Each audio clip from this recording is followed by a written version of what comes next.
નમસ્તે. ધોરણ 12 રસાયણ વિજ્ઞાનના પ્રકરણ 4 રાસાયણિક ગતિકીમાં આગળ આપણે ભણીએ. વેગ નિયમ એટલે શું? વિકલનીય વેગ નિયમ સમીકરણ અથવા વેગની રજૂઆતનું સમીકરણ ઉદાહરણ સાથે સમજીએ. વ્યાખ્યા જોયેલી જ છે આપણે આગળ કે રાસાયણિક પ્રક્રિયાનો વેગ સમય સાથે પ્રક્રિયકની સાંદ્રતામાં ઘટાડો દર્શાવે છે અને નિપજની સાંદ્રતામાં વધારો દર્શાવે છે. હવે પ્રક્રિયાનો વેગ પ્રક્રિયકની સાંદ્રતાના સંદર્ભમાં દર્શાવવાની જે રીત છે એને વિકલનીય વેગ નિયમ કહેવાય. આ વેગ નિયમ આપણે પ્રક્રિયક અને નિપજની સાંદ્રતાના મોટા ગાળામાં જ અભ્યાસ કરી અને પ્રસ્થાપિત કરી શકીએ. અને વિકલનીય વેગ સમીકરણ અથવા વેગની રજૂઆત કે વેગની અભિવ્યક્તિ પણ કહેવામાં આવે છે. એટલે કે પ્રક્રિયકની સાંદ્રતાના સંદર્ભમાં પ્રક્રિયાની રજૂઆત કરવામાં આવે તેને વેગ નિયમ કહેવાય. દાખલા તરીકે એક પ્રક્રિયા H2 + I2 it gives 2HI આપેલી છે. એનો વેગનું જ સમીકરણ લખીએ. H2 અને I2 શું છે? પ્રક્રિયક. તો એની સાંદ્રતા સમય સાથે ઘટતી જશે. અને HI શું છે? નિપજ. એની સાંદ્રતા સમય સાથે વધતી જશે એટલે એની માટે પ્લસ સાઇન અને અહીંયા માઇનસ સાઇન. હવે અહીંયા એક બે પાસે સહગુણક એક પણ નથી એટલે 1/n જે છે એમાં કંઈ આવશે નહીં એટલે dH2/dt it gives di2/dt equal 1/2 + 1/2 dHI/dt. કોના સમપ્રમાણમાં હોય? તો વિકલનીય વેગ નિયમ પ્રમાણે પ્રક્રિયકની સાંદ્રતામાં થતો ફેરફાર છે એ તમે પ્રક્રિયા વેગ છે એ કોના સમપ્રમાણમાં હોય? તો કે પ્રક્રિયકની સાંદ્રતાના સમપ્રમાણમાં. એટલે કે વેગ બરાબર પ્રક્રિયકની વેગ સમચલનમાં પ્રક્રિયકની સાંદ્રતા.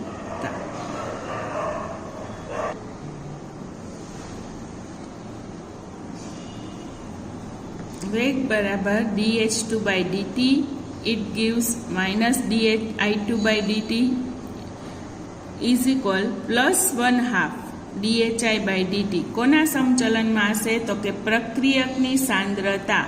કોઈપણની સાંદ્રતા દર્શાવવા માટે આવા ચોરસ કૌંસનો આપણે ઉપયોગ કરીએ છીએ. એટલે વેગ બરાબર કે H2ની સાંદ્રતાની x ઘાત I2ની સાંદ્રતાની y ઘાત. અહીંયા બંને છે સહગુણક એક આપેલા છે એટલે વેગ બરાબર કે H2ની સાંદ્રતા અને I2ની સાંદ્રતા. હવે બીજી એક પ્રક્રિયા આપેલી છે એ પણ જોઈ લઈએ.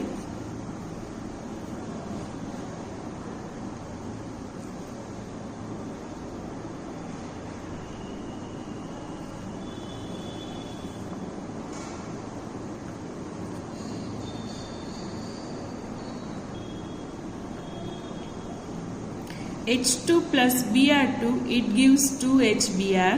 આ પ્રક્રિયાનો વેગ લખવો હોય તો H2ની સાંદ્રતા અને Br2ની સાંદ્રતા. અહીંયા તમે જોશો કે સહગુણક અહીંયા Br2નો 1/2 નથી આપેલો છતાં પણ અહીંયા સમીકરણમાં સાંદ્રતા 1/2 લખી છે.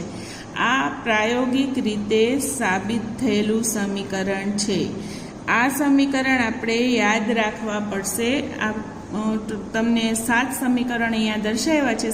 7 સમીકરણના વેગ નિયમ તમારે 2 વખત લખી રહેવાના રહેશે. પ્રક્રિયાનો વેગ. બીજી એક પ્રક્રિયા આપી છે એના માટે પણ જોઈ લો પ્રક્રિયાનો વેગ. આ સમીકરણ લખી અને યાદ રાખશો કારણ કે બધે આ 7 સમીકરણ પાકા કરી લેશો એટલે પ્રક્રિયામાં આવતા તમામ સમીકરણ આમાં આવી જશે. 2NO + O2 it gives 2NO2. એનો પણ વેગ નિયમ આપેલો છે. ઘણી વખત એવું બનતું હોય કે જે સહગુણક છે એ જ ઘાતાંક પણ હોઈ શકે.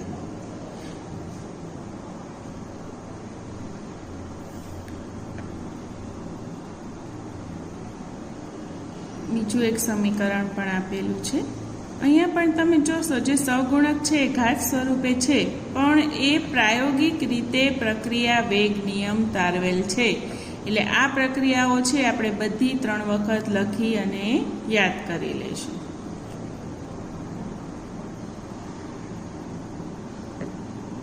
છઠ્ઠી પ્રક્રિયા 2SO2 plus O2 it gives 2SO3.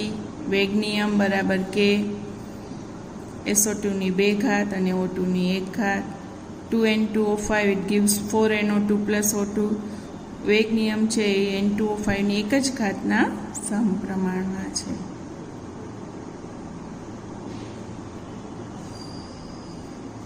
આઠમી પ્રક્રિયા છે 2NO plus Cl2 it gives 2NaCl. એનો વેગ નિયમ છે એ NO ની 1 ઘાત અને Cl2 ની 2 ઘાતના સમપ્રમાણમાં છે.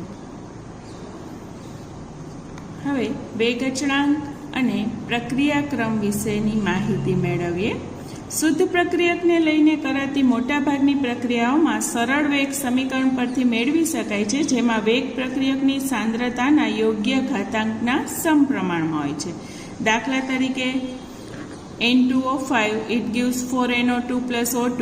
એનો વેગ છે એ સહગુણક અહીંયા 2 છે એટલે -1/2 dN2O5/dt. સમચલનમાં તો કે પ્રક્રિયક કોણ તો કે N2O5 ની 1 ઘાતના.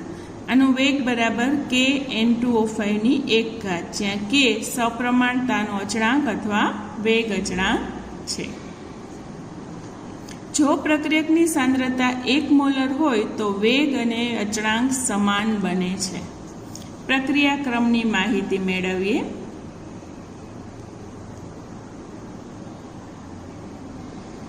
પ્રક્રિયાનો વેગ એ પ્રક્રિયકની સાંદ્રતાના યોગ્ય ઘાતાંકના સમપ્રમાણમાં હોય છે. આ સક્રિય જથ્થાનો નિયમ આપણે આગળ જોયો. આ યોગ્ય ઘાતાંક કે જે તે પ્રક્રિયાની સાપેક્ષમાં પ્રક્રિયાક્રમ દર્શાવે છે. જો વિદ્યાર્થી મિત્રો, આગળની પ્રક્રિયામાં મેં તમને કીધું ને કે આ છે એ પ્રાયોગિક રીતે નક્કી થયેલું છે કે પ્રાયોગિક રીતે કેટલું મૂલ્ય છે, એના ઉપરથી તમને પ્રક્રિયાનો ક્રમ નક્કી કરી શકો. જે સહગુણકનું મૂલ્ય છે એ નહીં, પણ પ્રાયોગિક મૂલ્ય પરથી જાણી શકાય.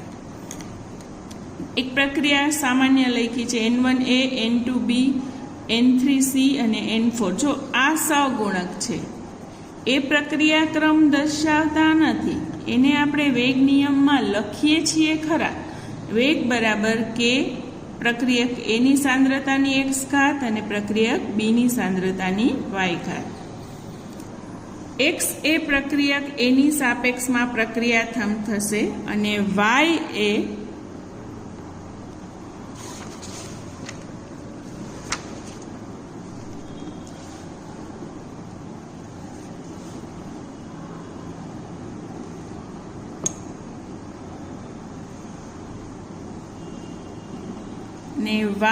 એ પ્રક્રિયક B ની સાપેક્ષમાં પ્રક્રિયાથમ થશે અને કુલ સરવાળો n બરાબર x વત્તા y એટલે પ્રક્રિયાનો ક્રમ દર્શાવે. કેટલીક રાસાયણિક પ્રક્રિયા અને પ્રાયોગિક રીતે મળેલ તેમના પ્રક્રિયા વેગ નિયમના સમીકરણ લખેલા છે.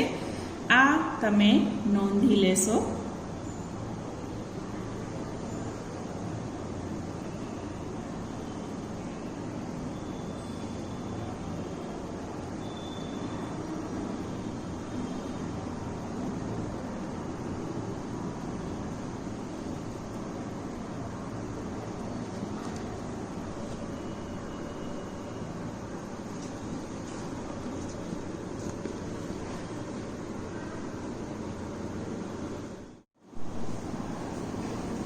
વેગ અચળાંક કેના એકમે પ્રક્રિયાક્રમ આધારિત હોય છે. સમીકરણ 1 આપણે લખ્યું કે વેગ બરાબર કે A ની x ઘાત અને B ની y ઘાત.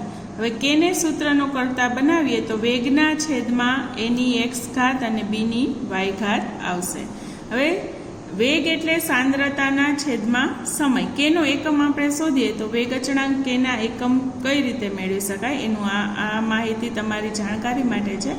સાંદ્રતાના છેદમાં સમય, સાંદ્રતાની 1 ઘાત થશે સાંદ્રતા એટલે, અને આ બંને સાંદ્રતા જ છે. સાંદ્રતાની x પ્લસ y ઘાત, x પ્લસ y એટલે એનો પ્રક્રિયાક્રમ દર્શાવે છે એટલે n મૂક્યું છે. હવે અંશમાં પણ સાંદ્રતાની 1 ઘાત છે અને છેદમાં પણ સાંદ્રતાની n ઘાત છે. બંને સાથે લખીએ તો સાંદ્રતાની 1 - n ઘાત થશે, કારણ કે છેદમાં જે સાંદ્રતાની પ્લસ n ઘાત છે એ અંશમાં આવશે તો એની શું થઈ જશે માઇનસ ઘાત અને છેદમાં સમય, એટલે કે સાંદ્રતાની 1 - n ઘાત છેદમાં સમય જે હતો એને પણ ઉપર લઈ લે એટલે સમયની -n ઘાત. હવે ખાસ MCQમાં પૂછાય છે, MCQની ગણતરીમાં કોમન આપણે શું સમીકરણ મેળવ્યું તો કે K બરાબર સાંદ્રતાની 1 - n ઘાત અને સમય ઇન્વર્સ. હવે જો શૂન્ય ક્રમની પ્રક્રિયા હોય તો n બરાબર 0 મૂકો તો સાંદ્રતાની 1 - 0 અને સમય ઇન્વર્સ તો છે જ. સાંદ્રતાની 1 - 0 એકમાંથી શૂન્ય જાય એટલે સાંદ્રતાની 1 ઘાત અને સમયની -1 ઘાત. સાંદ્રતા મોલ પ્રતિ લીટરમાં હોય એની 1 ઘાત છે અને સમય આપણે સેકન્ડમાં લઈએ છીએ એટલે કે મોલની 1 ઘાત લીટર છેદમાં છે ઉપર આ લખીએ તો -1 ઘાત અને સેકન્ડ ઇન્વર્સ. ચાલો હવે n બરાબર 1 મૂકીએ, મૂકો અહીંયા n ની કિંમત 1. સાંદ્રતા 1 - 1 સમય ઇન્વર્સ. સાંદ્રતાની 1માંથી 1 જાય તો 0, કોઈ પણની શૂન્ય ઘાત બરાબર 1 અને એને ગુણ્યા સમય ઇન્વર્સ એટલે શું બચશે સમય ઇન્વર્સ એટલે કે સેકન્ડ ઇન્વર્સ. આ થઈ ગયો પ્રથમ ક્રમની પ્રક્રિયા માટે કેનો એકમ જેને પ્રતિ સેકન્ડ પણ કહેવાય. આવી જ રીતે n બરાબર 2 મૂકીએ તો 1 - 2 -2 માંથી +1 જાય એટલે -1 વધશે. એ રીતે મૂકીને સાદુરૂપ આપી દેવાનું. હવે જુદી જુદી પ્રક્રિયા માટે પ્રક્રિયા ક્રમ અને એનો વેગ અચળાંક કેનો આ એક ચાર્ટ બનાવેલ છે. MCQ માટે ખાસ અગત્યનું છે, ચાલો નોંધી લઈએ.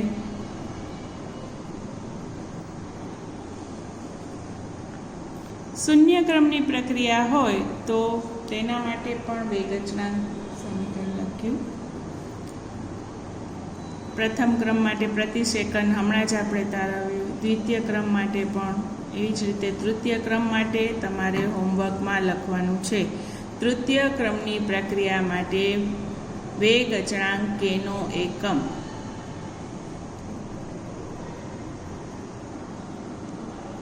હવે આપણે પ્રક્રિયાની આણ્વીયતા વિશે માહિતી મેળવીએ. પ્રાથમિક પ્રક્રિયામાં ભાગ લેતા સ્પીસીસની સંખ્યા જે એકબીજા સાથે અથડાય એટલે કે સંઘાત પામી અને રાસાયણિક પ્રક્રિયા પૂર્ણ કરવામાં સંકળાયેલ છે તેને આણ્વિકતા કહે છે. દાખલા તરીકે પ્રક્રિયક ઘણા બધા હોય પણ પ્રક્રિયામાં કયા પ્રક્રિયક ભાગ લે છે એ દર્શાવવામાં આવે છે આણ્વીયકતા વડે. એક જ પ્રક્રિયા કરતા સ્પીસીસ સમાવેશ હોય ત્યારે એકાણ્વીય કહેવાય. જો અહીંયા એક જ પ્રક્રિયક ભાગ લે છે. દ્વિઆણ્વીય પ્રક્રિયા બે સ્પીસીસ વચ્ચે એક સાથે સંઘાત થતી હોય ત્યારે પણ આવી પ્રક્રિયા જોવા મળતી હોય છે. આ છે દ્વિઆણ્વીય પ્રક્રિયા. ત્રિઆણ્વીય પ્રક્રિયામાં 3 સ્પીસીસ વચ્ચે પ્રક્રિયા થતી હોય અને 3 કરતાં વધુ અણુ એકબીજા સાથે સંઘાત પામી અને પ્રક્રિયા કરતા હોય છે તો આવી પ્રક્રિયા ઘણી ધીમી હોય છે અને સમાવિષ્ટ તત્વયોગમિતીય સમીકરણમાં 3 કરતાં વધુ અણુની પ્રક્રિયાઓ ઘણી જટિલ છે અને 1 કરતાં વધુ તબક્કામાં થતી હોય છે. આ પ્રક્રિયા સ્પષ્ટ રીતે સૂચવે છે કે એનો પ્રક્રિયા ક્રમ કઈ રીતે ગણવું. હવે એક ઉદાહરણ લઈએ આપણે. જો KClO3 plus 6FeSO4 plus 3H2O it gives KCl plus 3Fe2SO4 thrice plus 3H2O.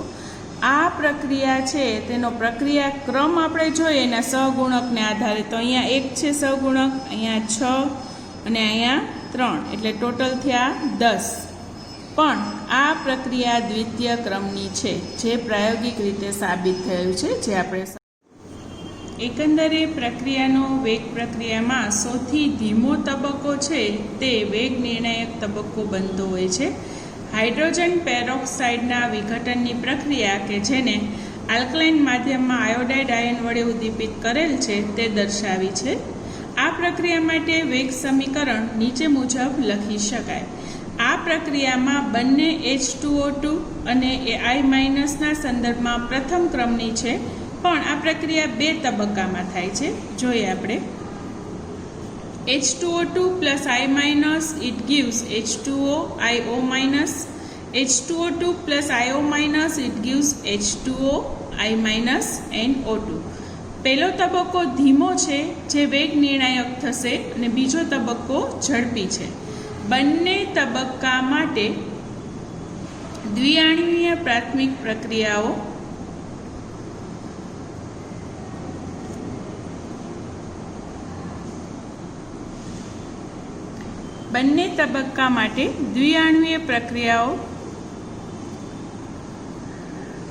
I- સ્પીસીસને મધ્યવર્તી કહે છે કારણ કે તે પ્રક્રિયા દરમિયાન બને છે, પરંતુ એકંદરે પ્રક્રિયાના સમતોલિત સમીકરણમાં તે જોવા મળતું નથી. પ્રથમ તબક્કો ધીમો હોવાને કારણે વેગ નિર્ણાયક તબક્કો છે. મધ્યવર્તી રચનામાં પ્રક્રિયાનો વેગ નિર્ધારિત કરશે. આથી આપણે આના ઉપરથી તારવી શકીએ કે પ્રક્રિયા ક્રમ પ્રાયોગિક રાશિ છે તે શૂન્ય અથવા અપૂર્ણાંક પણ હોઈ શકે, પણ આણ્વીયકતા શૂન્ય અથવા અપૂર્ણાંક ન હોઈ શકે. બીજો પોઈન્ટ, પ્રક્રિયાક્રમ પ્રાથમિક તથા જટિલ પ્રક્રિયાઓને લાગુ પાડી શકાય છે, જ્યારે આણ્વીયકતા માત્ર પ્રાથમિક પ્રક્રિયાને જ લાગુ પાડી શકાય છે. જટિલ પ્રક્રિયા માટેનો ક્રમ સૌથી ધીમો તબક્કો એટલે કે ધીમો તબક્કો હોય તે વેગ નિર્ણાયક તબક્કો બનશે.